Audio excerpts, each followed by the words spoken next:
Geography of life. Isolated volcanic islands in southern oceans. There was this guy, Alexander Selkirk. He was born Alexander Selkirk. Anyway, he self-marooned himself on Massateria, an uninhabited island. 4.5 years he stayed there. Living off the land, he hunted goats and eating veggies planted by his predecessors. Okay. He even made clothes out of goat skin. Anyway, when he was rescued in 1709, he looked like a wild man, covered in the goat skins and all that. And then it says something about he was even speaking like differently, like he lost like touch with his language, like in only 4.5 years. I don't know, maybe it didn't specify. Maybe something happened to him while he was there. He got kicked in the head by a goat or something. I can't imagine losing your language in 4.5 years. He made his way back to England, and he teamed up with a writer to produce a popular account of his adventures, The Englishman, said to have inspired Daniel Defoe's Robinson Crusoe. Yet Selkirk could not adapt to the sedentary life ashore. He returned to the sea in 1720 and died from a fever a year later off the African coast. Today, the 3 islands of Juan Fernandez are a living museum of rare and exotic plants and animals, with many species that are endemic, found nowhere else in the world. Among them are 5 species of birds, including a giant 5-inch rust-brown hummingbird, the spectacular and endangered Juan Fernandez firecrown, 126 species of plants, including a lot of different kinds of sunflowers, a fur seal, and a handful of insects. No comparable area anywhere in the world has so many endemic species. But the island is just as notable for what it is missing. It harbors not a single native species of amphibian, reptile, or mammal, groups that are common on continents throughout the world. It's a bizarre pattern and effervescent forms of endemic life, with many major groups strikingly absent, is repeated over and over again on oceanic islands. Why were nearly all of Australia's native mammals marsupials? And if species were created, why did the creator stock distant areas having similar terrain and climate, like the deserts of Africa and of the Americas, with species that were superficially similar in form but showed other, more fundamental differences? The creationists simply pretend that the evidence doesn't exist. He should have said most creationists. On the Beagle voyage, Darwin himself discovered fossil seashells high in the Andes, proving that what is now mountain was once underwater. Lands could rise or sink, and the continents we see today might have been larger or smaller in the past. You know, the written record of humanity is very, very weak. Almost as limited as the fossil record. You know, if the Earth's been around for billions and billions of years, the written account of humans on it is very, very short. Like what, 6,000 to 7,000 years maybe? We really don't know anything before that, as far as we can figure it out with science, but we don't have anything written, you know, concrete, like explanations, you know, this is exactly what happened, you know. But for all we know, in Earth's, you know, long life, there could have been hundreds of civilizations of, you know, mankind that rose, you know, to pretty high levels, and then for some reason were destroyed, you know.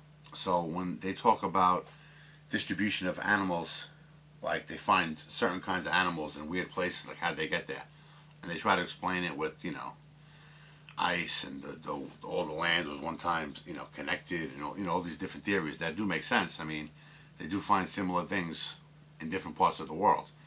But could it also have been that some of these ancient civilizations that we don't even know about caused some of this to happen? You know, the way these sailors populated that island that writer was on, with goats, and, you know, the rats came off the ship and stuff like that. Could other civilizations have stocked some of these islands maybe millions of years ago, you know, with animals and stuff that we just don't know about it? The interesting thing about that is, you can make the argument that even if that's true, that there was great civilizations all through the history of this planet that came and went and we don't even know about them. You could probably say that we're probably the most advanced civilization to ever, grace this earth, without a doubt.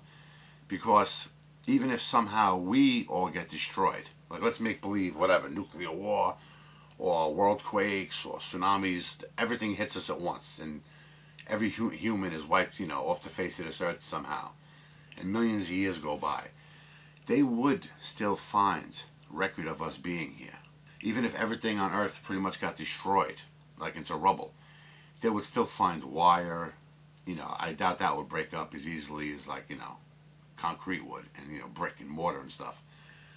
But the point I'm trying to make is the older civilizations, although advanced, maybe they only got to the stage of like Vikings, where they had ships and rock structure, rock homes and stuff, thatch roofs and stuff like that.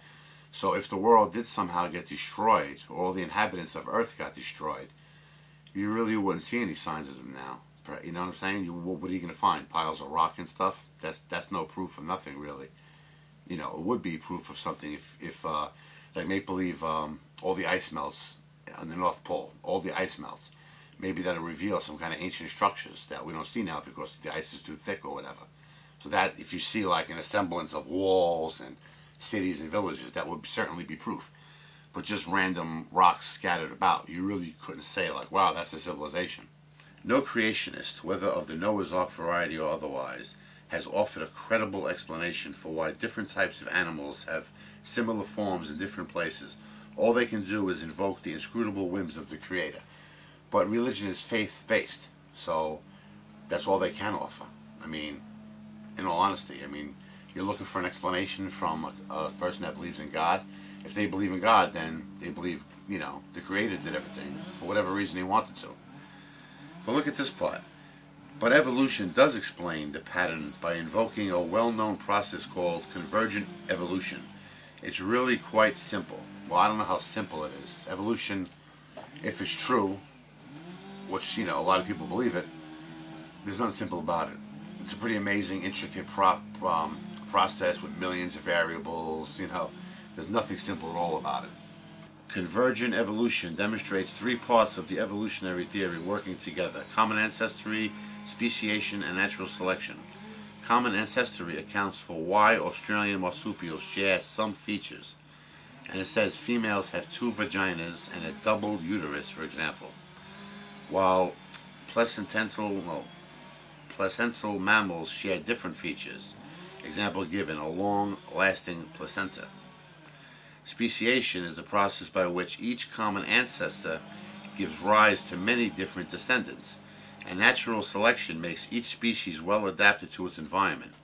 Put these together, add in the fact that distant areas of the world can have similar habitats, and you get convergent evolution, and a simple explanation of a major biographic pattern. Realizing that distribution of species on islands provides conclusive proof of evolution was one of the greatest pieces of sleuthing in the history of biology. This too was the work of Darwin, whose ideas still loom mightily over the field of biogeography. In chapter 12 of The Origin, Darwin reports fact after fact, painstakingly gathered over years of observation and correspondence, building his case like a brilliant lawyer. When I teach the evidence for evolution to my students, this is my favorite lecture. It's an hour-long mystery story, an accumulation of seemingly disparate data that in the end resolves into an airtight case for evolution. It's arguing in this part here, like, how come God didn't put certain kinds of creatures on certain types of these islands, okay? How the islands was formed shouldn't make a difference, but Darwin ends the sentence given above with an even better response. For man has unintentionally stocked them from various sources far more fully and perfectly than nature. So, man did a better job than nature and stocked these islands with like animals and stuff. Okay, but then it goes to say, in other words, mammals, amphibians, freshwater fish, and reptiles often do very well when humans introduce them to oceanic islands. Okay, that sounds good. But wait a minute.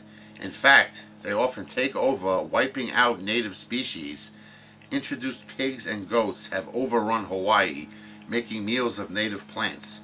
Introduced rats and mongooses have destroyed or endangered many of Hawaii's spectacular birds. So Darwin says that I'll read it again. For man has unintentionally stocked them from various sources far more fully and perfectly than nature. You say that, and then you also give the example that we've actually destroyed whole ecosystems by putting these animals where they didn't belong, and that's better than nature? You know something, nature's pretty damn amazing, and to say that we did something better than nature, that's like preposterous to me. It's preposterous. If anything, we're assholes for introducing these creatures where they don't belong, where they're going to do damage to the flora and other animals and stuff. It's ridiculous to say that we did something better than nature. It doesn't make any sense to me. Anyway, I'll see you next time.